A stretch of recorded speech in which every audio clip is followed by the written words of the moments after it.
Bonjour à toutes et à tous, bienvenue dans King Energy. Bonjour le King, comment ça va? Comment ça va? J'ai connu mieux. Oh, que se passe-t-il? Euh, euh, déjà toi ça va? Bah oui, oui, oui, mais moi ça va Ouais. toujours. Toi, vas-y, dis-nous. Je j'ai ma petite famille qui est en deuil. Oh, C'est pour ça que j'ai mon petit frère Alban qui a perdu son fils de 14 mois par électrocution. oh, ah oui, ouais. C'est un moment très difficile pour lui et je profite de ce moment pour lui dire combien de fois ça me touche. Voilà quoi, je voulais juste rappeler à ceux qui ont des enfants en bas âge de faire un peu plus attention parce qu'il y a des accidents et des drames qui peuvent être juste terribles. Donc voilà, j'ai perdu mon petit neveu Franck ce matin, électrocution, et c'est quelque chose de très dur pour la famille. Mais voilà, il est costaud, Alban. Sa femme Christelle, je suis complètement dévasté par rapport à elle et donc c'est un moment difficile pour nous. Je voulais faire ce petit message pour le soutien de toute ma famille, proche ou éloignée, et leur dire que pour être fort sur cette épreuve, il n'y a rien de plus grave que de voir sa progéniture partir avant soi. C'est compliqué. Mais bon, C'est un... ça va être difficile pour toi de rebondir Oui, ça va être un après peu ça, compliqué d'enchaîner. En tout cas, mais, condoléances Fernand. mais Mais ouais. on va y arriver. Bah, tu veux parler de quoi du coup? Parce que là, vas-y. C'est bon. Non, non, non, non, faut pas se mettre dans cet état. Il y avait un clin d'œil à faire à la famille, et puis un clin d'œil à faire aux parents, de faire attention. Mais on a beaucoup de sujets. On aurait pu rapidement parler de quoi? J'ai beaucoup été impressionné par Jack Paul. Ok, alors. Jake Paul, en quoi t'a-t-il impressionné? Parce que personnellement, moi j'ai trouvé justement qu'il avait été mis un peu dans le dur par Anderson Silva, et de mon point de vue, j'ai trouvé qu'Anderson Silva était peut-être un peu en sparring appuyé par moment qu'avec une vraie volonté de finir le combat. C'est juste ça qui m'a un petit peu déçu. Bah, on parle d'Anderson Silva, quoi. Mhm. Anderson Silva, c'est l'un des meilleurs boxeurs qu'on ait eu. Très grosse expérience. Il a récemment battu, euh, comment il s'appelle, Chavez? Ouais, Julio César Chavez Voilà. Jr., Enfin, qui est un vrai boxeur, alors, ouais. alors, viens pas me dire que Chavez est vieux et donc c'est pas le même et donc il n'a pas son prime. Ce que j'attends d'un mec qui est un champion du monde dans sa discipline, c'est qu'on puisse le réveiller à 4 heures du matin et qu'on lui oppose quelqu'un qui n'est pas de sa discipline et qui le batte, tu vois. Mais Anderson Silva s'est offert Chavez, quoi, tranquillement. Il a été super technique, il a débordé et tout. Et mine de rien, Jack Paul, c'est quelqu'un qui, déjà sa vie, comment il s'est improvisé, comment il a forcé la main au monde entier, qui a les yeux rivés vers lui, qu'on le déteste ou qu'on aime, on a tous les yeux rivés vers lui.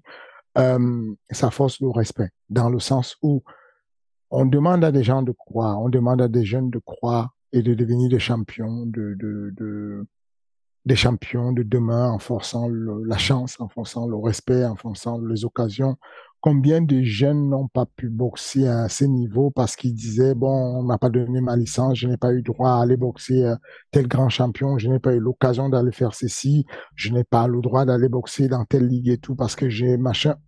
Il s'est débrouillé comme il pouvait. Il a monté des business, des modèles, des trucs, et puis finalement, il s'est mis à s'entraîner.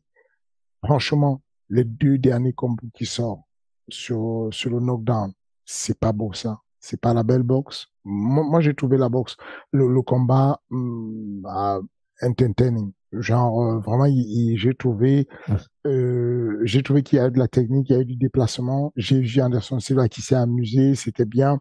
Le match était serré. Et puis, il y a eu ces moments où Anderson l'a un peu ébranlé, mais où définitivement Il a mis des combos, il était à l'aise. On parle du huitième round quand on parle de moment où normalement tu es en baisse de régime et tout, et il met des combos. Il a mis un combo de 4 coups suivi d'un autre combo de 4 coups, et ça a payé avec un changement de pivot dans un changement de direction et un pivot derrière. Moi, je trouve ça fantastique. Je ne dis pas qu'il est un bon boxeur. Je ne pense pas qu'il pourrait aller battre un mec de son niveau, classé, qui a boxé pendant 20 ans. Je trouve juste que pour lui, la manière dont il a été parachuté à la boxe, de pouvoir tenir ce niveau-là de boxe, je trouve ça décent, je trouve ça correct, je trouve ça beau, parce que mine de rien, Anderson Silva, ça fait peut-être 25 ans ou 30 ans qu'il boxe. C'est du métier, la boxe, finalement. Anderson Silva sait boxer, il connaît la boxe, il lit la boxe. D'ailleurs, j'ai été très surpris parce que c'était au corps à corps, quand il se rapprochait, qu'Anderson Silva le mettait plus en difficulté. Parce qu'Anderson a ce coup d'œil, ce regard, ce machin. Moi, je trouve que ça fausse le respect. Parce que mine de rien, ce mec Navid, il n'était pas destiné à la boxe. Il n'était pas prévu pour devenir un grand boxeur avec un grand nom. Aujourd'hui, on parle d'un mec invaincu. Bon, il a 3 combats avec des personnes qui ne sont pas vraiment des boxeurs. Mais il s'est créé ce monde-là, lui. Il a forcé. On demande aux gens d'être entrepreneurs. Il a fait de l'entrepreneuriat. Il est allé dessus. Il a créé son monde. Aujourd'hui, regarde un peu sur l'événement en question, on aurait dit que il n'y avait que des fans des MMA tellement il y avait tout le monde qui supportait Anderson Silva. Genre, il est arrivé, Jack Paul, il s'est fait huer par tout le monde, mais il y a tout le monde qui regarde vers lui parce que tout le monde attend qu'il perde et il continue à tromper la mort. Euh, Honnêtement, je pensais qu'il allait pas se faire rouler dessus parce que Anderson Silva a 47 ans, il est fatigué, c'est plus pareil, mais je pensais vraiment qu'il allait perdre. Pas la décision, mais qu'il allait perdre, tu vois. Et ce qu'il a montré, c'est quelque chose de bien. Et moi, je vois ça en 360, quoi. Je me dis, bon, le gars, il arrive, il a le coup d'œil, il est face à un mec qui a le coup d'œil, mais il se débrouille, il boxe, il tient la route, le cardio, l'endurance, il est là. Tu peux pas faire ça si t'es pas entraîné. Je pense qu'il prend son rôle au sérieux, il fait des vrais entraînements et voilà. En tout cas, moi, j'ai été impressionné par lui. Je ne dis pas qu'il est un très bon boxeur, je dis qu'il y a eu une évolution certaine entre le niveau qu'il avait et où est-ce qu'on est arrivé. Voilà. Et pour la suite, du coup? Pour la suite, du coup, peu importe en réalité. Euh, il ne peut pas aller boxer un mec qui boxe vraiment. Il ne peut pas, il n'y a pas le choix. S'il va trop fort, s'il prend un mec qui boxe vraiment, les noms qui balançaient, il se met en danger. Je pense que il sait très bien qu'il ne peut pas le faire. Maintenant, s'il prend un Ned Jazz et tout, c'est bien parce que bon, il est beaucoup plus costaud, mais Ned Jazz derrière est un très bon boxeur quand même.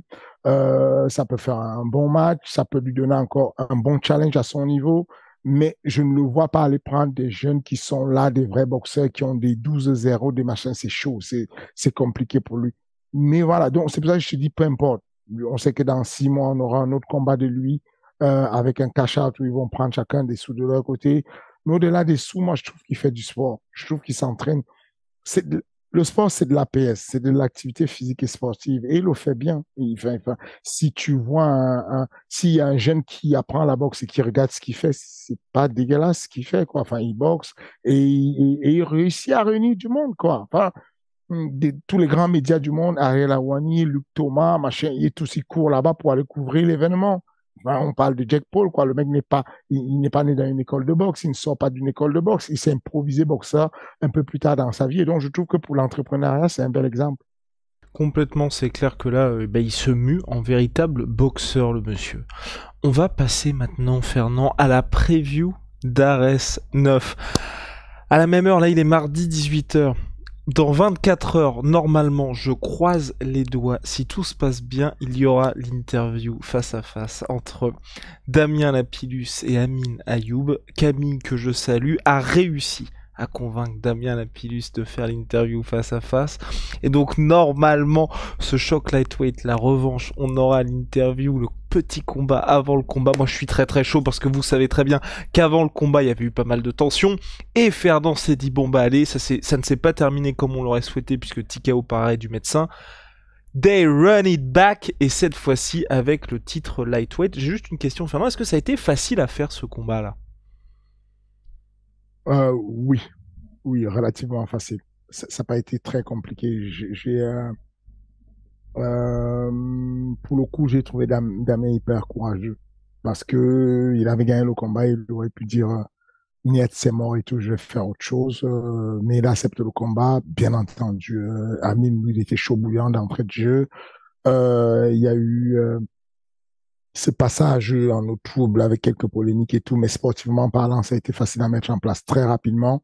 Grâce à Guillaume Pelletier, le manager de Amine Ayoub, on est rapidement tombé d'accord et Damien de son côté a rapidement validé le combat et c'est parti. D'ailleurs, est-ce qu'il se passe quelque chose actuellement avec monsieur Damien Lapillus, ou pas? Est-ce qu'il se passe quelque chose? C'est-à-dire? Fernand, avec... Oui, Donc Damien a accordé une interview à nos confrères de RMC Sport concernant oui, une affaire présumée de dopage. Est-ce que oui. c'est vrai? Est-ce que c'est faux? Qu'est-ce que tu en sais? Ou pas d'ailleurs? Bah, bien sûr que c'est vrai. C'est vrai qu'il y a une histoire de dopage, il y a une histoire avec la FLD, qui est la commission chargée d'aller checker les gens qui sont dopés. Oui, c'est vrai. C'est juste que je pense que ceux qui ont suivi, moi, j'ai pas suivi l'émission de RMC, mais il paraît que Monsieur Herbinet aurait en temps réel reçu un message de l'AFD Ok. qui disait clairement en direct pendant qu'il était là, puisque lui, voilà, ce que j'aime bien avec RMC, c'est qu'ils vont faire des enquêtes. Ils vont chercher vraiment, ils vont appeler la source, ils vont pas cacher, ils vont aller jusqu'au bout. Et donc, ils avaient prévu faire une interview à Damien. Avec Damien, apparemment, ils sont allés faire des recherches, ils ont écrit à la fédération, ils ont écrit à l'agence française de la lutte antidopage, qui finalement a déclaré que non, Damien n'était pas dopé du tout. Donc, raison pour laquelle le combat allait continuer. Damien n'était pas dopé, il était sous une enquête parce qu'on avait trouvé que sa dose de, comment on appelle, quand on est Asthmatique? asthmatique, on prend de La ventoline. la ventoline. Oh, mais qu'est-ce qui m'arrive? Donc, quand on est asthmatique, on prend de la ventoline et donc forcément, euh, on a droit à une certaine prescription médicale, sur peut-être deux pressions, trois pressions, je sais pas, mais le taux de ventoline de Damien était au-dessus de ce qui lui avait été prescrit. Il faut savoir que Damien, nous, on a vécu avec ça toute sa carrière, quoi, toute sa vie. Son frère et lui sont asthmatiques. Damien, Taylor Lapillus sont asthmatiques. D'ailleurs, sur Arès, on a pas mal d'asthmatiques. Je pense que Alessandra Tekena aussi est asthmatique. Et puis, c'est le commandé, c'est quelque chose qui n'est pas problématique. Dès qu'il y a une prescription médicale et tout, c'est prouvé, machin. Et donc, l'enquête était en cours pour savoir si Damien avait eu une dose normale ou il avait abusé de sa dose ou alors c'était non, s'il avait une autorisation médicale pour prendre la dose qu'il avait prise, c'est tout. C'est aussi simple que ça. Mais le combat aura bien lieu, il n'y a aucun doute et tout. Les médias RMC ont bien déclaré que ils ont montré, en tout cas, transcrit le message qu'ils avaient reçu de l'Agence française de la lutte antidopage. Et donc voilà pour le gros banger de la soirée, le main event, la Pilus Ayoub volume 2. Il y a Non, mais aussi... Vas-y. mais le combat en question, il faut quand même que les gens qui ne connaissent pas les insides de ce combat puissent se rendre compte que Damien Lapillus Amin Ayoub, c'est un combat qui aurait pu prendre place à l'UFC au calme. Like, c'est un très haut niveau de combat. D'ailleurs, c'est pour ça qu'il y a eu une telle combativité. C'est que les deux athlètes ensemble font à eux deux 68 combats. Genre, il y a Amin Ayoub qui a 22 combats et il y a carrément enfin, Damien Lapillus a une grosse espérance en termes de combat. Il a été champion du Bama, donc en tout, il a 46 combats. De l'autre côté, on a Amin Ayoub qui a été champion du Brave. Les deux sont classés à un très bon niveau, donc les deux sont déjà dans le top 10 français. Damien est quatrième, je crois, Amin Ayoub est neuvième. Les deux ont des classements solides, quoi. Damien, je te que Damien est classé juste derrière euh, Mansour Banahui qui est numéro 30 Hmm. mondialement, hein, au niveau mondial, il est numéro 30. Derrière lui, il y a Benoît Saint-Denis qui est 99. Il y a Damien Lapulus qui est 110. Il y a Fares Ziam qui est à l'UFC qui est 159. Thibaut Goutu qui est au Bellator qui est 171. Et Amin Ayoub qui est 231. Ça, c'est le fight matches de mardi dernier. C'est vous dire le niveau de fight qu'il y a qu'on met sur Arès et le niveau de compétitivité qu'il y a quand même. On parle là de deux personnes qui ont un très bon niveau et qui apportent, qui sont des athlètes assez complets et qui ont un niveau pour nous donner du bon show. Donc voilà, juste pour remonter ça et donner bien la perspective de ce que c'est que ce titre de lightweight sur Ares. D'ailleurs, Bien oui, entendu, vas-y, ouais, vas-y. vas-y, vas-y. Je veux dire, petite parenthèse, parce que vous savez que sur Twitter, Fernand est particulièrement actif. On a eu un monstrueux 2 points d'exclamation pour le retour de Mansour le week-end passé. Oui, oui, Mansour, bluffant, bluffant. Je n'avais aucun doute sur ses capacités physiques et techniques. J'avais un gros doute sur ce qu'il restait de lui après 3 ans d'inactivité. Ok. Et il est entré là, dans la cage, comme s'il y était sorti la semaine dernière. Il lui a marché dessus. Et donc, pour moi, c'est définitivement le meilleur lightweight français. Let's go. Il parle français, formidable. Ah ouais, meilleur lightweight français. Oui. Pouah. Ouais, non, mais c'est vrai. Non, Hein. non, toi, tu ne te mouilles jamais comme d'habitude, tu vas parler chinois. Oh, aïe, aïe, aïe. Oh, aïe, aïe, aïe. Non, pour moi, attends. Lightweight, il y a Fares, il y a BSD. Oui, je mets toujours Mansour devant, au regard de son palmarès, au regard de ce qu'il a montré. Et puis, vous n'avez qu'à entendre les adversaires de Mansour parler de Mansour, dont Islam Makhachev, qui a quand même dit que c'était son combat le plus difficile. C'est quand même Voilà. quelque chose. Donc voilà, maintenant j'espère qu'un jour ou l'autre, Mansour ira à l'UFC. Fernand, il y a aussi un autre point, donc on revient à AS Fighting Championship. On devait avoir la revanche entre Jackie Jeanne et Monsieur Bouganem, mais finalement, Bouganem est out et Mhm. tu as trouvé un remplacement en short notice. Attention, parce qu'on va peut-être avoir un autre sacré banger. Exactement. Vigile Auguin. Je pense que c'est comme ça qu'on prononce. Je sais pas si c'est Auguin ou Auguin, je n'ai pas posé la question. Mais il faut faire attention à ce jeune. Il a le même palmarès que Jackie Jeanne. Ils ont tous les deux 2-0 chacun et 2 victoires, 0 défaite. Et il se trouve que le profil de Vigile est l'opposé, ou en tout cas la kryptonite du style de Jackie Jeanne. Gros grappleur, très bon lutteur, alors qu'en face, on a un Jackie Jeanne qui est un beau striker et qui a du mal à gérer le sol. Les deux sont ultra agressifs. Je suis tellement impatient d'y être. Je suis vraiment impatient d'y être. Et c'est quelqu'un qui était déjà sous tes radars, justement, au Jean, ou ça s'est fait comme ça? J'observais déjà. Ok. J'observais déjà. Il combattait sur une organisation concurrente, mais on sait qu'en général, les athlètes savent qu'ils vont être mieux traités chez nous. Et donc, dès qu'il y aura l'opportunité, ils vont venir chez nous. Donc, il est arrivé, c'est une bonne chose. Ok, bon bah très bien. Et donc, il y a aussi un combat middleweight entre Monsieur Penny et Monsieur Valentin. Est-ce que ça peut avoir potentiellement une incidence sur le prochain adversaire d'Abdul Abdouragimov qui revient lui en décembre prochain?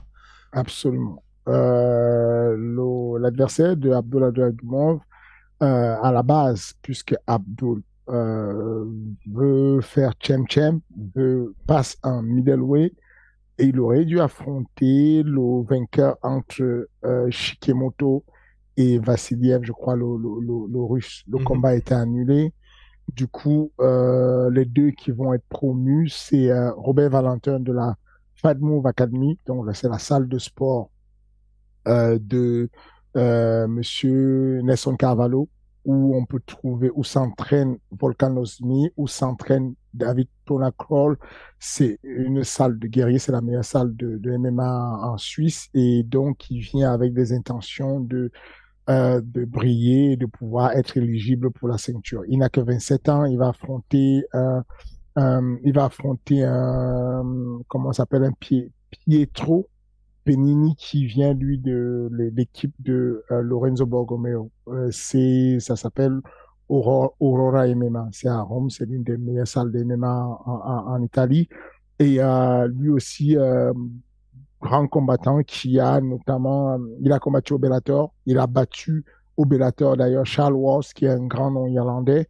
Il a eu, il est surnommé King Kong et donc je pense que ça va être un très bon combat entre ces deux-là. Le vainqueur de ce combat va définitivement affronter Monsieur Abdul Lezeking pour la ceinture de middleweight. À Ares 10, et bien voilà, on va passer maintenant. Ça aussi, c'est un choc qui est peut-être qui passe un peu sous les radars entre pourtant deux combattants qui ont déjà combattu Ares, entre Staropoli et Damiani. Est-ce que là aussi, ça peut avoir une incidence pour Abdul pour une prochaine défense de ceinture welterweight?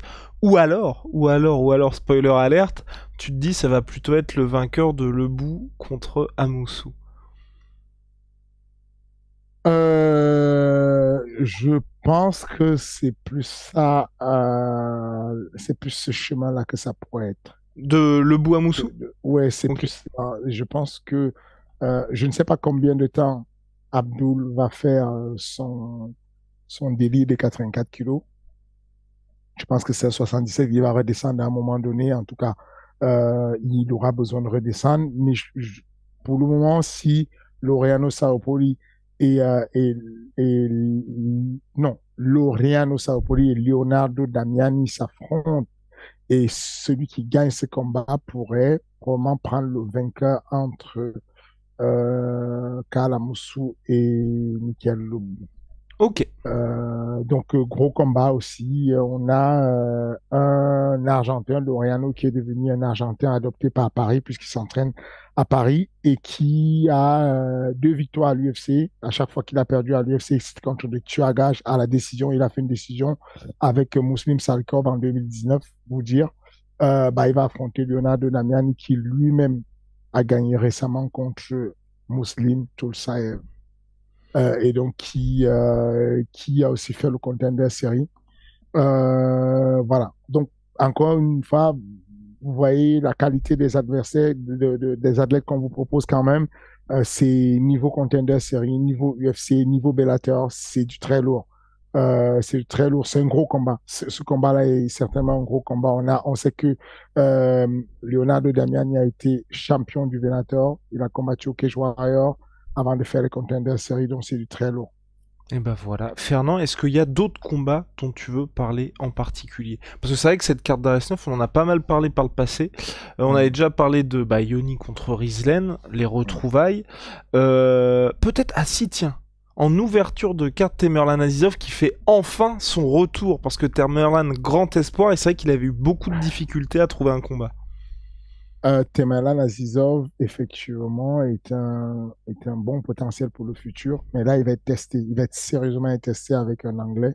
Je crois que c'est Jaoni Scott Mhm. 1-0. Donc, Temerlan a 2-0, Jaoni Scott 1-0. Ça va être un très gros test parce qu'il a 1-0, mais il a un bagage en MMA amateur qui est énorme et je pense qu'il va poser certains problèmes et on aura des réponses à la fin de ce match.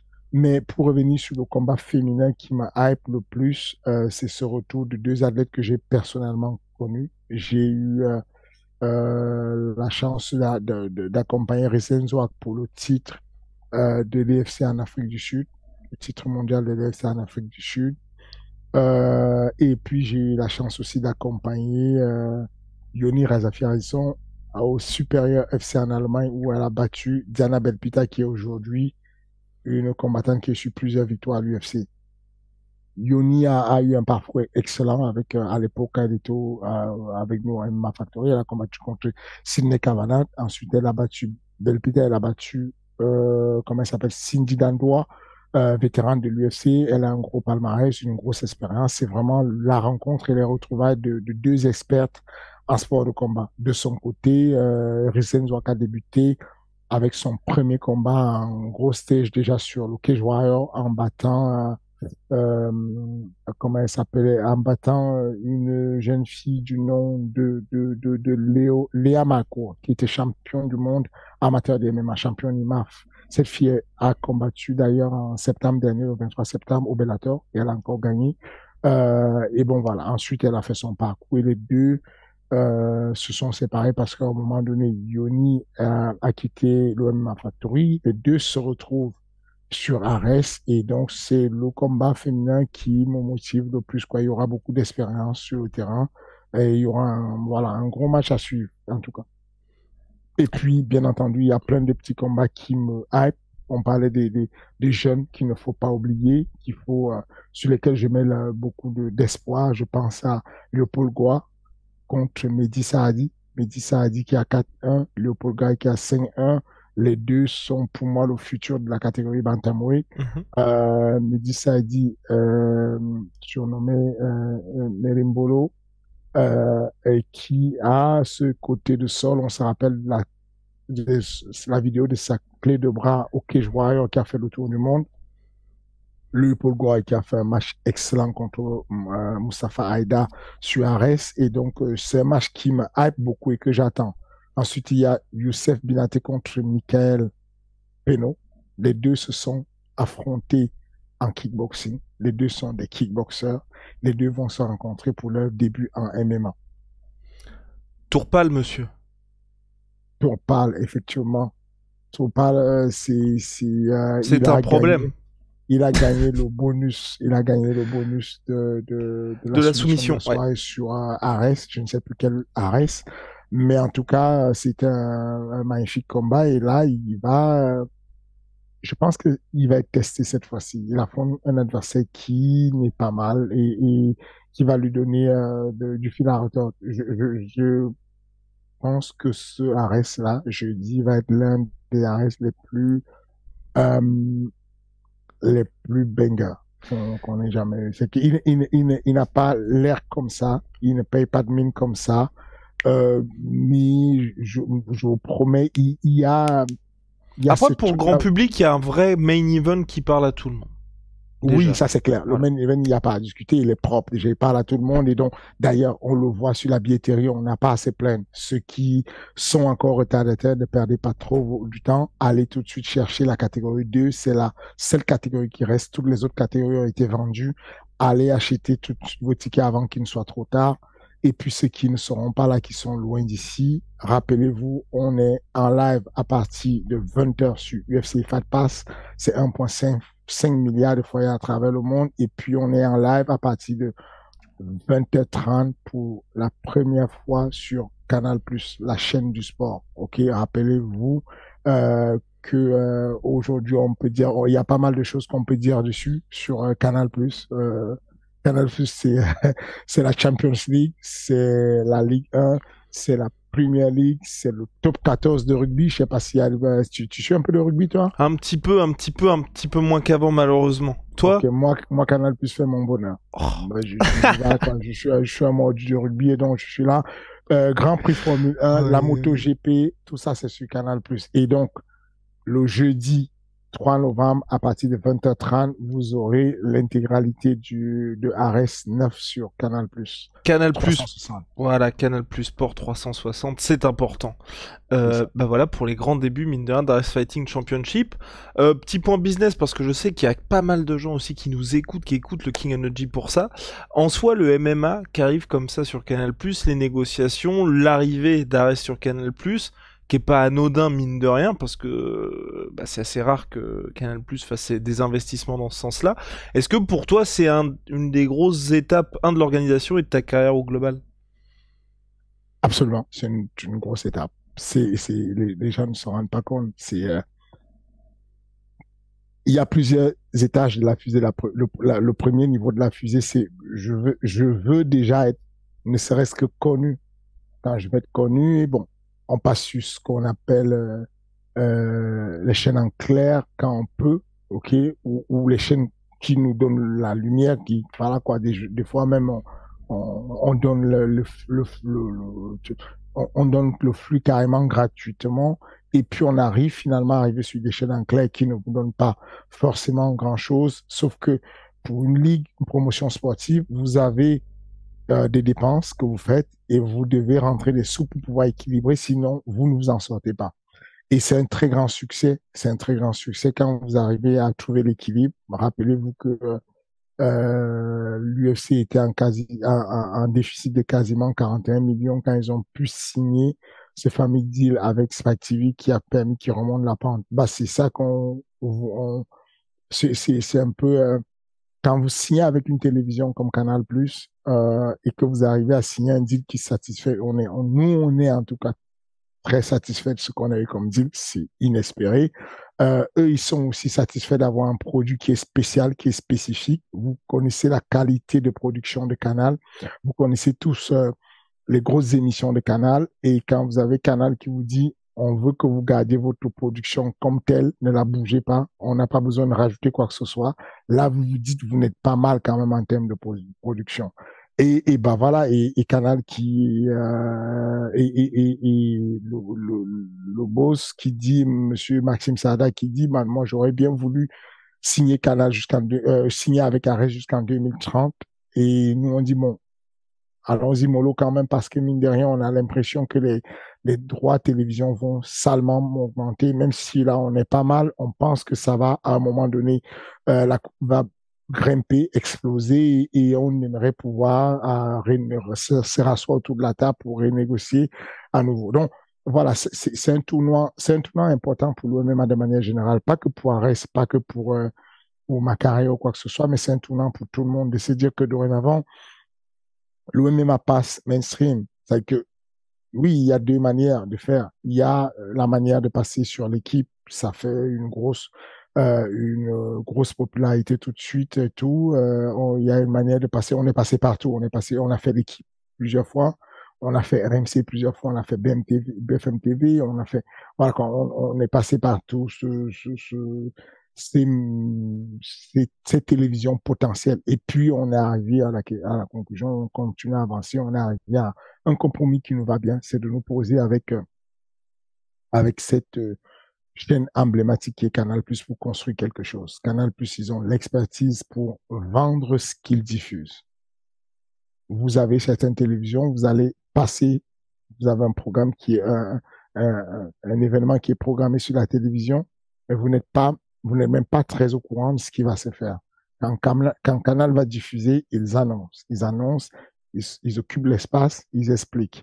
Canal fait partie de ce groupe Vivendi où il y a des synergies, où il y a plusieurs plateaux de télévision, plusieurs chaînes de télévision dans la même, et qui vont permettre de pouvoir parler un peu plus du MMA de manière mainstream pour tout le monde. Et c'est ce que les abonnés doivent comprendre. Ce que les gens, ceux qui aiment le MMA regardent, c'est d'avoir cette big picture, de prendre la hauteur et se dire, OK, c'est gênant pour nous de se dire que on va aller prendre un abonnement tout de suite sur Canal alors que peut-être on avait un autre abonnement ailleurs. Mais posez-vous la question, comprenez juste ce qui va se passer.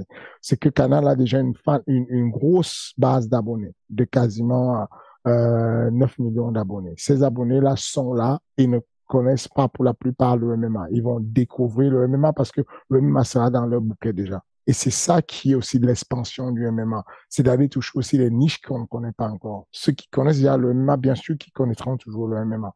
Et voilà, pour nous, pour le développement de la pratique de masse, pour le développement du sport, pour le fait que la discipline devienne mainstream, c'est quelque chose d'important pour nous. Et vous allez le constater bientôt qu'il y aura pas mal de projets, d'événements autour de Canal+. C'est vraiment un projet qui nous tenait à cœur et c'est bien qu'on ait trouvé ce qui nous va. Ben voilà, affaire à suivre en tout cas. Le volet Arès étant terminé, le volet Jake Paul est terminé aussi. On va revenir à l'UFC Fernand. Et après le pronostic de l'UFC 280, Oh le bâtard. On va parler de l'UFC 281. Nous sommes à 10 jours de l'UFC 281. Israël Adesanya contre Alex Pereira, volume 3. La première fois en MMA. Alors, que va-t-il se passer, Fernand? Parce que c'est un combat qui est extrêmement attendu. Parce qu'il y en a beaucoup qui pensent que oui, Adesanya et son run chez les middleweight va toucher à sa fin. Adesanya a un danger, c'est sûr. Euh, je pense que personne n'ignore que Pereira est extrêmement costaud. Physiquement, il est imposant.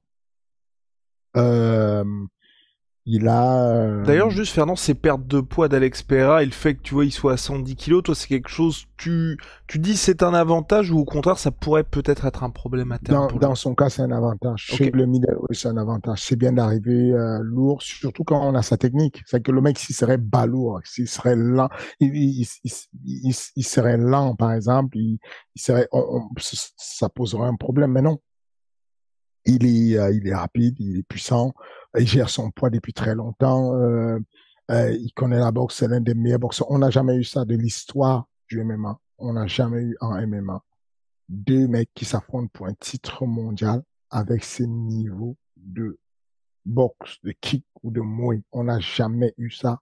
Deux de ces mêmes niveaux. On n'a jamais eu ça. Donc, euh, on ne sait pas à quoi s'attendre. On pourrait arriver et voir un Adesanya qui se met à shooter des double legs qu'on n'a jamais vu. Tu vois. Enfin, on ne sait pas ce qui va se passer. Je vois difficilement Adesanya changer son style. Je pense qu'il va être obligé de faire ce qu'il sait faire. Toucher, sortir, entrer, toucher, entrer, sortir. Voilà. Je pense qu'il va faire du in and out et qu'il va rajouter des incertitudes dans la verticale.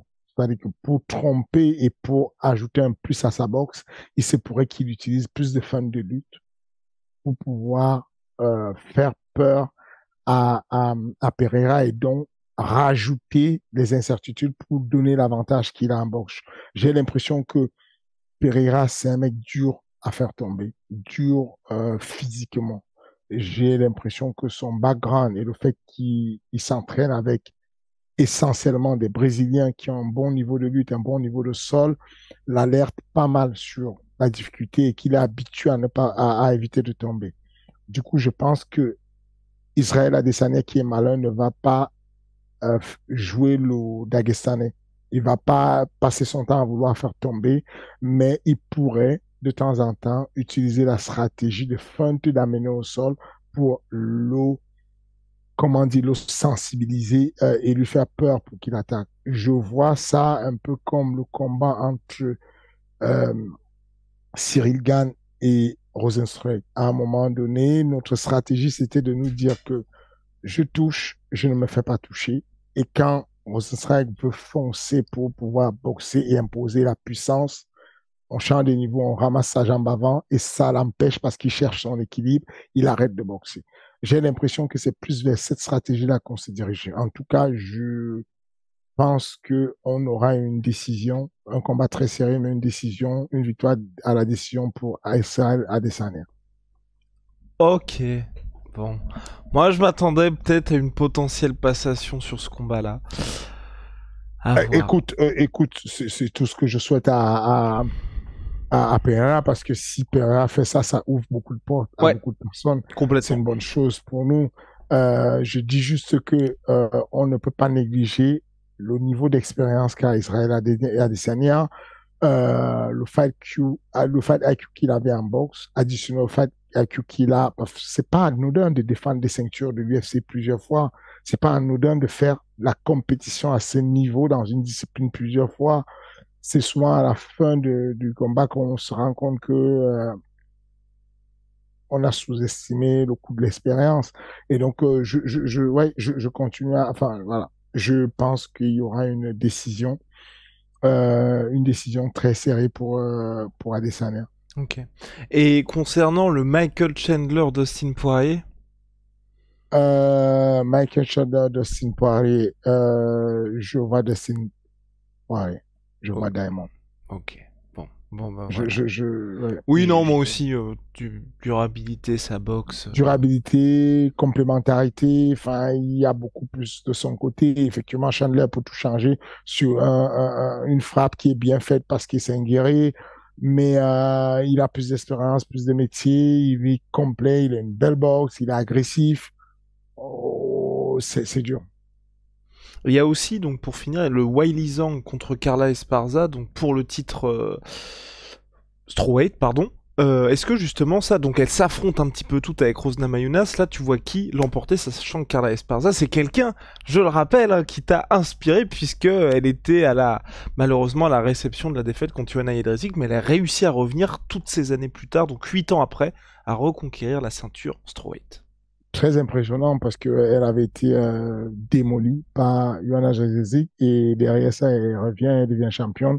Mais je pense que elle aura du mal avec la chinoise. Le niveau, le débit qu'il y a, la vitesse qu'il y a, la puissance qu'il y a du côté de Weili, je ne sais pas comment elle fait pour gagner.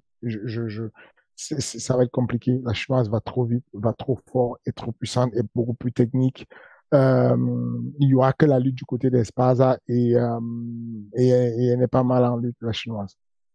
Bah voilà, je suis du même avis Fernand, et puis après bah voir peut-être s'il y a un troisième combat contre Rose Namajunas, mais bon ça commence un peu je trouve à tourner au rond du côté des Strawweight. Bah écoute, c'est compliqué. C'est compliqué. Il y a pas du nouveau, il n'y a pas du frais. Il y a plus, ça bouge beaucoup plus sur la catégorie des fly, où on a notre Manon et que ça va bouger encore plus. Mais chez les fly, ça, c'est obligé de tourner en rond. Tu vois qui d'autre? Tu veux qui sorte du lot? Non, mais c'est clair là non, de toute façon il y a personne, hein, et donc affaire à suivre en tout cas. Fernand, on a terminé pour cette semaine. N'oubliez pas, Ares Fighting Championship New Era jeudi soir à partir de 20h30 sur Canal Plus Sport 360. En vrai, moi je trouve que c'est une très bonne nouvelle pour le sport parce que Canal Plus, moi j'ai grandi avec la Première Ligue, donc forcément ça fait faire bizarre. Est-ce qu'il va y avoir aussi je sais pas, des choses qu'il n'y avait pas précédemment et que vous préparez avec Canal Plus pour cet Ares? Ah oui, il y a beaucoup Ah, d'actions qui arrivent, ou t'as pas le droit d'en parler encore? pas pour le moment, mais Ok. il y a c'est vraiment quelque chose en 360. Ok. Ok, bref, à suivre. À la semaine prochaine, le King. Merci beaucoup. Et puis voilà, on se reparle la semaine prochaine. Merci beaucoup les amis, et puis je passe mon salut très respectueux à la majorité silencieuse et n'oubliez pas, il n'ose pas demander, Monsieur Guillaume, mais il a besoin de ses likes, de ses commentaires, de ses pouces. C'est important, ça lui permet de grandir. À la semaine prochaine.